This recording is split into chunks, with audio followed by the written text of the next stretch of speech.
When your eyes awaken at the dawn of a new day, you don't simply immerse yourself in the daily activities of existence, but rather you enter sacred territory. You will embark on an exploration of the spirit, a journey that demands not only your time, but your complete being. You transcend physical matter. You are a spiritual explorer traveling along a sacred path. This represents true magic, the genuine quest. However, as you traverse the spiritual path, you will face challenges that will test not only your convictions, but your very essence. One of the first and most crucial evaluations consists of your ability to release your attachments. The idea is simple, though emotionally demanding. We all possess bonds. Individuals, elements, concepts to which we adhere and which we consider define us. Aspects that we value, elements that we believe are indispensable for our existence. But the question arises, can you let go? Visualize your existence as a tree. As you develop, you accumulate foliage. These represent your attachments. They offer shelter and beauty, but they do not constitute the core of your tree-like being. The cosmos remains vigilant to observe how you manage that foliage that obstructs your perspective of the firmament. It requests renewal in a gentle but decisive manner. The universe may shake you, causing some leaves to fall. This is not punishment, but teaching. It is the cosmos asking you, did the tree perish when the leaf fell? Or did it create space for new foliage, for renewed development? Various spiritual currents, from Buddhist doctrines about detachment to Stoic practices of emotional fortitude, all embrace this wisdom. Letting go does not mean ceasing to love or yearn. It means recognizing that your supreme goal is not linked to a passing condition of existence, your definitive quest. It is for wisdom, for serenity, for union with the cosmos that surpasses any particular bond. So, where does your heart reside? Are you so absorbed in love for a single leaf that you forget you are a tree in perpetual development within an immense grove? This evaluation asks you to examine your priorities. Are you defined by the elements to which you adhere, or by your capacity to evolve and adapt, to harmonize with your higher self? The universe awaits to entrust you with higher wisdom, a superior form of love, and deeper levels of consciousness. But first it wishes to verify if you are prepared to release the old foliage and create space for new experiences. To become a tree that integrates into a broader grove. You are not simply a lost tree among countless others. You are the living grove itself, in constant transformation.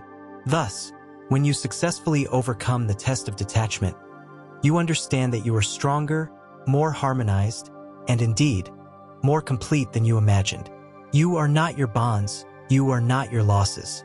You are the journey you take, an exploration that is simultaneously sacred and enriching. Remember, you are not characterized by what you retain, but by your capacity to release and flourish again. In doing so, you transform into a guiding light, a testimony to the unlimited potential of the human soul. You integrate into something greater than your person, something genuinely divine, and that is your authentic journey. A journey free of impediments, a path filled with possibilities. You become the cosmos in movement, a sacred narrative that unfolds eternally in a world that exalts immediate satisfaction. In a world where the next dopamine impulse is only a click away to take hold of us, we find that the concept of waiting becomes progressively more arduous. We have been programmed to think that time is crucial, that if something doesn't happen in this instant, it will never occur. However, the wisdom of the spiritual journey leads us toward a completely different direction. It whispers in our ear that one of the most significant evaluations we face in existence constitutes a test of patience, particularly when we must wait longer than we consider appropriate. Patience is not limited only to the act of waiting, but to how you conduct yourself during the wait. It's about preserving a feeling of serenity, an appearance of tranquility while the surrounding environment seems to progress at an accelerated pace. Nelson Mandela once expressed that he discovered that courage did not represent the absence of fear, but victory over it. Similarly, patience does not constitute the absence of yearning or need, but triumph over the hasty anxiety they frequently generate. So, why does the cosmos force us to wait? Why do we confront those moments where time, seems to extend infinitely before us like an endless tunnel without visible light? The answer is not simple, but it is profoundly revealing. These periods of waiting are not devoid of content. They constitute fertile soil for development, nourishing our soul and spirit. Reflect on the farmer who plants a seed and awaits its germination and growth. If he becomes impatient, unearthing it to examine it, he disturbs the natural process. Similarly, each delay in our existence represents a period of gestation, a moment for something within us to flourish and develop. We are learning the art of resistance, fortitude, and most significantly, faith. The universe doesn't ask if you can wait. It asks if you can do so with elegance, with understanding, with a heart filled with hope instead of a mentality of desperation. Instead of perceiving waiting as a tribulation, observe it as a space of preparation. Visualize that you are an artist and each moment of waiting incorporates another element to your masterpiece in constant evolution. The universe is not depriving you of something. It is preparing you for something that will be worthy of your preparation, of your merit. Maya Angelou wisely affirmed that all great achievements require time. Your objectives, your dreams, your spiritual awakening, all of them constitute great achievements in formation. So, how do we make this process of waiting more pleasant, less distressing? We must learn to find satisfaction in the present moment. Zen masters speak about the beauty of the present moment, encouraging us to find peace and happiness in it. Now, when we are in harmony with the present, the uncertainty of the future loses its terrifying power. Instead of feeling that you are wasting time, you recognize that you are gaining perspectives, developing spiritual muscle, and enriching your soul. When you find yourself facing a closed door, imagine when it will finally open. Consider that each minute you wait in a state of patience represents another layer of wisdom, another notch in your belt of resistance. When the door finally opens and you cross the threshold, you will realize that the depth of your joy is precisely because you had to wait for it. It is a joy enriched by the process, deepened by patience, and elevated by anticipation. In a certain way, your life is not only about the events that unfold, but also about the intervals between them. Therefore, when you find yourself in one of those intervals, waiting for the next chapter to begin, remember that it doesn't represent a pause, but preparation. Each moment you wait is not wasted. It is invested.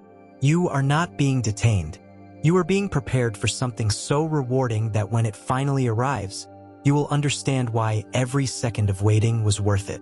Thus, in moments of stillness, when you yearn for progress, remember that true progress is happening within you. Waiting does not constitute the absence of movement. It is a form of action, the silent and imperceptible development of your inner being. You are not merely waiting, you are developing, learning, and transforming into the person who will be ready when the opportune moment arrives. And when it arrives, you will realize that you were not only waiting. You were on a journey that turned you into who you are, a journey that made every moment worth waiting for. The path of existence leads us through sunny fields, but also takes us to fierce storms. It is easy to feel grateful and full of faith when the firmament is clear. But what happens when the clouds congregate? The winds intensify and everything in your environment begins to collapse. It is in these precise moments when the test of faith comes into action, not as a merciless exam, but as a significant impulse of growth for your soul. Visualize your existence as a vessel navigating the ocean. A calm sea never forged an expert navigator, as the ancient adage says.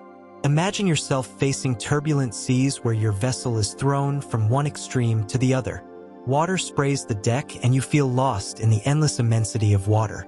It would be easy to abandon the vessel, suppose it is sinking and jump. But faith is the compass that impels you to maintain serenity, to trust that your vessel was built to resist the tempest. It is your conviction that turbulence does not constitute a sign of imminent disgrace, but a step toward calmer waters. Reflect on the potter at the wheel molding clay into a beautiful vase. The clay is pressed, compressed, and turned. If the clay had emotions, it would feel dizzy, disoriented, and probably wish to jump off the wheel. However, it is this process that transforms a piece of earth into a work of art. Your trials and tribulations are very similar to this wheel. They mold you into a more resistant and wise version of yourself. The process is disturbing but necessary. Let us not forget the metaphor of the diamond. A diamond begins as a fragment of coal underground. It is the intense heat and tremendous pressure that forges it into one of the world's most precious gems. In the depths of your struggles, when you feel you are being subjected to life's harshest conditions, remember that this may be your transition from coal to diamond. You are not being crushed, you are being transformed. The universe is not trying to break you. It is impelling you to discover how indestructible you are. Consider also truly the metamorphosis of a caterpillar into a butterfly. The caterpillar wraps itself in a cocoon where it practically dissolves into a mass before reorganizing into a butterfly. Imagine this moment of being a mass, a time of uncertainty and darkness. However, it is this uncomfortable stage that leads to wings and flight. In the same way, when you find yourself in your own cocoon during your darkest hours, you are not falling apart. You are preparing to fly. The concept of faith is not limited to any religious perspective. If you have faith in God, in the cosmos, or in some superior force, the message remains identical. Enduring faith is forged, not when the sun shines, but when you must transit through the darkest nights. It is your conviction that daylight is precisely beyond the horizon, even when you still cannot perceive it. The challenges that examine your faith do not constitute punishments. They are initiations toward a superior order of being. When you emerge from the other extreme, you will not be the same person who entered. And that is the purpose. You will emerge more resistant, wiser, and with a deeper connection to the essence of what you are and what you trust in. Therefore, when your world is collapsing, when it seems the universe conspires against you, do not abandon your faith. Hold on to it as if it were the lifeline from agitated seas. You are not only resisting difficulties, you are accumulating the tools and resistance necessary for the rest of your journey. It is not only about resisting the tempest, it is about learning to dance in the rain. Hold firmly to your faith. Allow it to be your refuge. Remember, the storm is not here to stay, but the teachings you learn and the strength you acquire will endure throughout existence. Trust the process, even if it is arduous, especially if it is arduous, because the version of you that emerges from the other side will thank you for it. You are not only surviving, you are evolving, transforming into a beacon that will shine even more intensely in the darkness. If you made it to this point, I congratulate you. You are part of the few people who possess the capacity to maintain such attention. And so you know you made it here. Comment, "I am awake," and I will personally greet you in the comments. Thank you for watching. If this message resonates with you, don't forget to like it, subscribe, and share it with those who might benefit. Your support keeps this content flowing. Peace and blessings to all.